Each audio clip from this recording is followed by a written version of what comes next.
Heart beat scan ఒక్క second లోనే world class 640 slice CT scan ఇప్పుడు మీ విస్టా ఇమేజింగ్ బంజారా హిల్స్ లో. కూర్చో. ఎలా ఉండేదానివి ఎలా అయిపోయావు? డయానా క్వీన్ లా ఉండేదానివి డయేరియా పేషెంట్ లా తయారయ్యావు. అఫ్ కోర్స్ మదర్ అయినా నీ గ్లామర్ తగ్గలేదనుకో. కమా Siri, take this. No thanks. Okay, it's all right. బాగా అలసిపోయినట్టున్నావు. పద బెడ్రూమ్కి రెస్ట్ తీసుకుందాం. ప్రకాష్, వాట్ హ్యాపెండ్ యా? హెల్ప్ చేస్తానని తీసుకొచ్చి నువ్వు చేసే పని ఇదేనా? ఎవడో దారిని పోయే దానికి బిడ్డను కనిచ్చావు. నీ ఫ్రెండ్ని, క్లోజ్ ఫ్రెండ్ని ఆ మాత్రం బెడ్ పంచవలేవా? Please come, please please.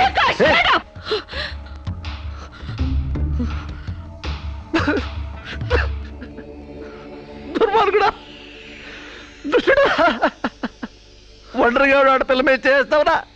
నీకు అమ్మ లేరురా, అబ్బాజీలు లేరురా, పురుగులు పడిపోతావురా, నాశనమైపోతావురా, అదైపోతావురా, ఇదైపోతావురా. ఇది కాదే నీ క్యారెక్టర్. పెళ్లి కాకుండానే సంసారం చేసేది ఎవరో తెలుసా? బ్రోతల్స్. పెళ్లి కాకుండానే తల్లయ్యేదెవరో తెలుసా? Brothels. You are just number 1 rating brothel.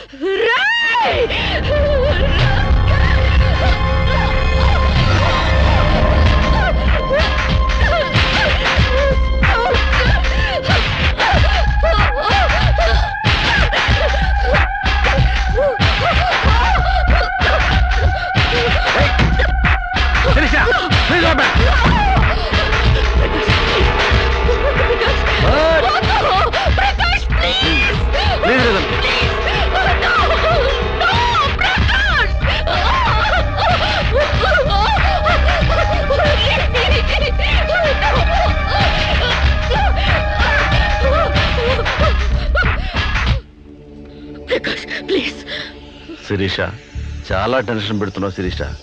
నువ్వు టెన్షన్ పడుతున్నావు శిరీష. శిరీష, నీ తెలియదు శిరీష, నాలో చాలా విషయం ఉంది శిరీష.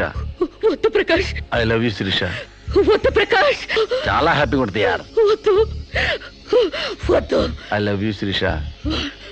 నా మాట విను శిరీష, చాలా బాగుంటుంది శిరీష.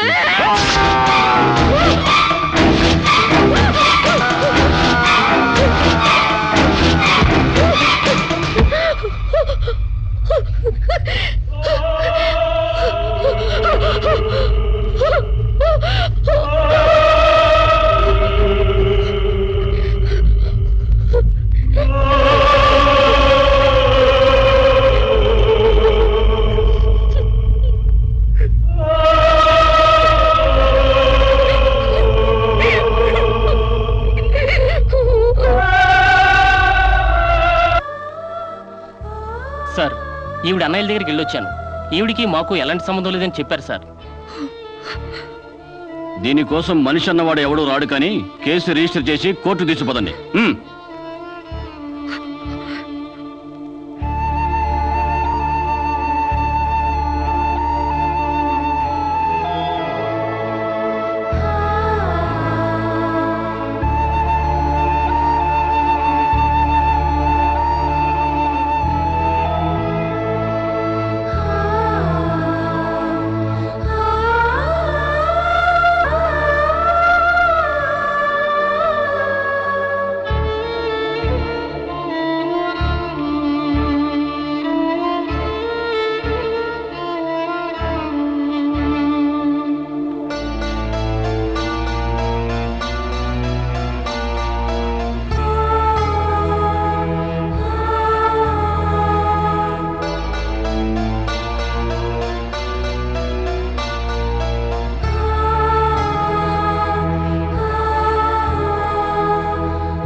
ప్రకాష్ నువ్వే చంపావా?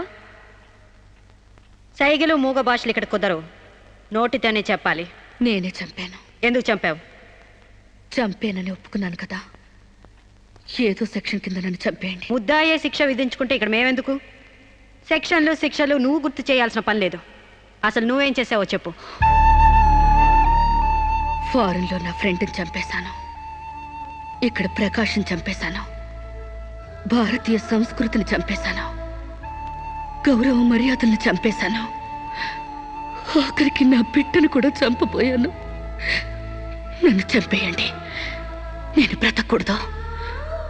బ్రతకడానికి నాకు అర్హత లేదు. అందరికీ ఒక పాఠంగా, నాకు గుణపాఠంగా నన్ను ఉరికంబం ఎక్కించండి. చంపడానికి చావడానికి వెనకాడని నీలాంటి వాళ్ళు సమాజానికే ప్రమాదకరం. అన్నల్ని, వదిల్ని, ఫ్రెండ్స్ని, వర్కర్స్ని లెక్క చేయని నువ్వు చివరి కోర్టును కూడా పట్టించుకోవడం లేదు. నేరం ఒప్పుకుంటే శిక్ష తగ్గిస్తామనుకోవద్దు. సాక్ష్యాధారాల్ని, వాంగ్మూలాల్ని పరిశీలించి తగిన తీర్పు ఇవ్వడానికి కోర్టు 20వ తారీఖు వాయిదా వేస్తున్నాను.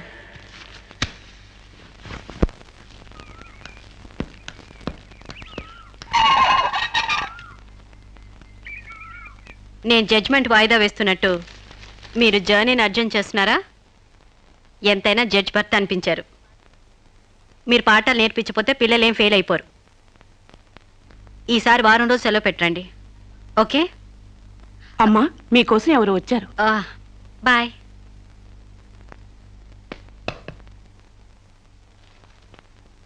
నమస్కారం అండి, నా పేరు సాంబశివరావు అండి. నువ్వు శిరీష తాలూకు మనిషివి కదూ? అవునండి. సారీ, నేను ఇంట్లో కోర్టు విషయాలు మాట్లాడను. నేను అందుకు రాలేదండి, కొన్ని సొంత విషయాలు మాట్లాడుకుందామని. సొంత విషయాలా? హాయ్, కొంచెం పర్సనల్ అండి. చెప్పండి. ఆ, అది మన ఇద్దరి మధ్య ఉండాల్సిన పర్సనల్ అండి. మీరు కాసేపు బయట ఉండండి.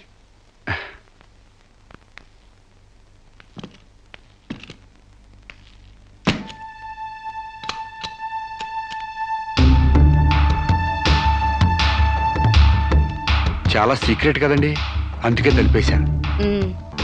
చెప్పు. మీ వారు ఢిల్లీలో ఉంటారంట కదండి? అవును. అక్కడ మీ వారు లీడర్ అంట కదండి? University reader. 15 రోజులకోసారి వచ్చి వెళ్తుంటారంట కదండి? ఇవన్నీ నీకెలా తెలుసు? కావాల్సిన వాళ్ళ గురించి ఆ మాత్రం తెలుసుకోలేమంటండి. అమావాస్యకోసారి వచ్చే మీ ఆయన కోసం మీ అందాన్ని అడవి కాసిన వెళ్ళి చేసుకుంటారా? ఆ రోజు కోర్టులో మిమ్మల్ని చూడగానే నా వయసు జిగేలు మంది. మీ ఆయన ఉండరని తెలిసి నా మనసు జాలి పడింది. తేగలాగా మంచి నాజుగ్గా ఉన్నారు. ఎందుకిలా మీ అందాన్ని మగ్గబెట్టుకుంటారు? ఓ పని చేయండి, మీరు నన్ను ఉంచుకోండి, లేకపోతే నేను మిమ్మల్ని ఉంచుకుంటాను. నన్నెవరు అనుకుంటున్నారా? రంబను తలదన్నే మేనకే మీ కాలు మొక్కి అందగత్తి అనుకుంటున్నాను. మిస్టర్ సాంబశివరావు. ఆయ్, పండించేది వరి, పుట్టింది ఈస్ట్ గోదావరి.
మేడం, ఏం జరిగింది?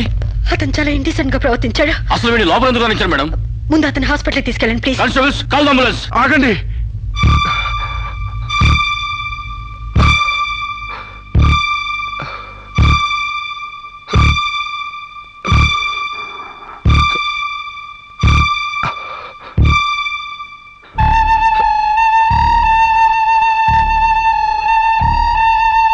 భయపడకండి అమ్మా, మీరు నాకు తల్లి లాంటి వారు.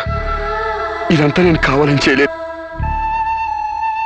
శిరీష్ నిర్దోషని చెప్పడానికే చేశాను. అవునమ్మా, శిరీష్ అమాయకురాలు. నా శిరీష్కి అనుకోలేకపోయినా ఆర్తన ఉంది. మమకారాన్ని అర్థం చేసుకోలేకపోయినా మానానికి విలువిస్తుంది. రాష్ట్రం కాని రాష్ట్రం వెళ్ళొస్తేనే స్టైల్ పెరిగే ఈ రోజుల్లో 20 సంవత్సరాలు ఫారిన్లో ఉండొచ్చిన శిరీష్కి ఇతరుల్ని డామినేట్ చేయాలనే తప్ప వేరే ఆలోచన లేని పిచ్చిది.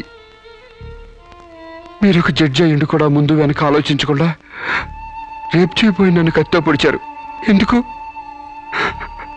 ఆడదానికి ఇష్టం లేకపోతే స్వయానా మన్మధుడే దిగొచ్చినా అంగీకరించదమ్మా. నా శిరీష శీలం లేని ఆడదైతే ఆ రోజు వాడిని ఎందుకు చంపేది? హాయిగా వాడితోనే డేటింగ్ పెట్టుకునేది. మొగుడితో తప్ప పరాయి మగాడితో ఊహించుకోలేని ఆడతోనూ ఉన్న ఏ ఆడదైనా ఆ పరిస్థితుల్లో ఉంటే ఈరోజు మీలాగే ఆ రోజు శిరీష్ లాగా చేస్తుంది. ఎంత పచ్చి వ్యభిచారైనా ఇష్టం లేని మగాడి చేయి పడితేనే చేదరిస్తుంది. నా శిరీష్ సిగ్గు తెలియంది కానీ శీలం లేనిది కాదమ్మా. తను నా తమ్ముడిని ఏ డేటింగ్ పేరుతో మోసం చేసిందో అదేవిధంగా మోసం చేసి తనలో మార్పు రావాలని నాటకం ఆడాను. అవును మేడం, శిరీష్లో మార్పు తేవాలని నేను సాంబశివరావు కలిసి ఈ నాటకం ఆడాం. ఆమెలో మార్పు సాధించాం. కానీ లాస్ట్ మూమెంట్లో మర్డర్ కేసులో ఇరుక్కుంది. మీరు శిరీషకు కటింగ్ శిక్ష వేయబోతున్నారని తెలిసి అతను ఈ రేప్ ప్లాన్ గురించి నాతో చెప్పాడు. మీకు తెలియంది కాదు కానీ చెప్తున్నాను. రేపుకు ఉరిశిక్ష వేయాలని చట్టాల మార్పు కోసం ప్రయత్నాలు జరుగుతున్న ఈ రోజుల్లో రేపిస్ట్ని చంపటం కనీసం చిన్న నేరం కూడా కాదని నా నమ్మకం. దయచేసి నా శిరీష్ని కాపాడండి. నా శిరీష్ని కాపాడు.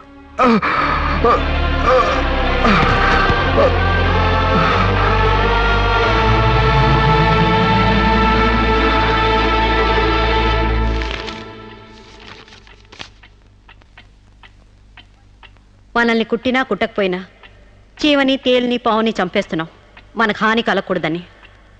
శిరీష తన మానానికి హాని వాటిల్లిందని ఒక చీడ పురిగిని చంపింది. ఒక పథకం ప్రకారం ముందు వేసుకున్న ప్లాన్ ప్రకారం చంపలేదు కాబట్టి ఆ క్షణానికి ముందు హతుడు ప్రకాష్కి ముద్దాయి శిరీషకి పగలు ప్రతీకారాలు లేదు కాబట్టి ఆమె ఇంటెన్షన్గా అతన్ని గాయపరచలేదు కాబట్టి ఈ కేసుని కొట్టివేస్తున్నాను. 100 మంది దోషులు తప్పించుకున్నా ఒక నిర్దోషి కూడా శిక్ష అనుభవించకూడదు. న్యాయమూర్తి కోర్టు ద్వారానే కాదు, ఎలా తెలిసినా సాక్ష్యాలు స్వీకరించాలి. తానిస్తున్న ఏ తీర్పైనా పూర్తి నమ్మకంతో ఇవ్వాలి. ఈ 3 సూత్రాలు ఆడదానికి 3 ముళ్ళ మంగళసూత్రాల న్యాయమూర్తికి పవిత్రమైనవి.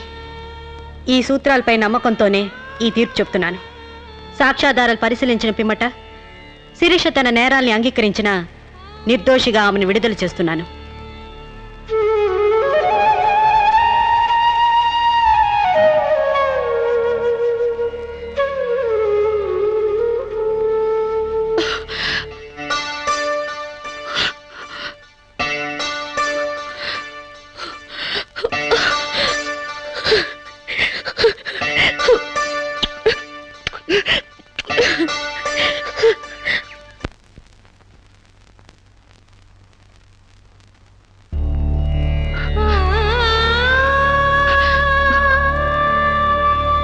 మన సాంప్రదాయాల సంస్కృతుల వాల్యూ తెలుసుకున్నాను.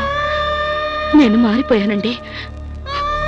నన్ను క్షమించండి ప్లీజ్. ఇంతకాలం మేం ప్రయత్నించింది నీలో ఈ మార్పు కోసమే కాని నీ చావు కోసం కాదమ్మా.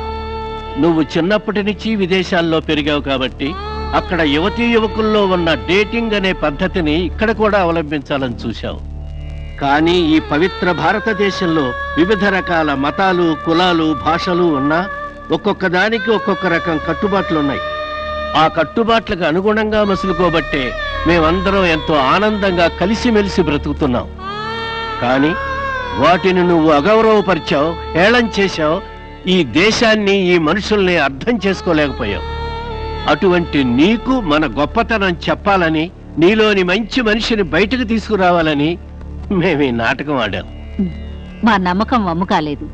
భారతీయ సంస్కృతి సాంప్రదాయం గల అమ్మాయే మా ఇంటి కోడలుగా రావాలనుకున్నావు. అలాగే నువ్వు మా ఇంటి కోడలు అవుతున్నావు. నిజంగానా?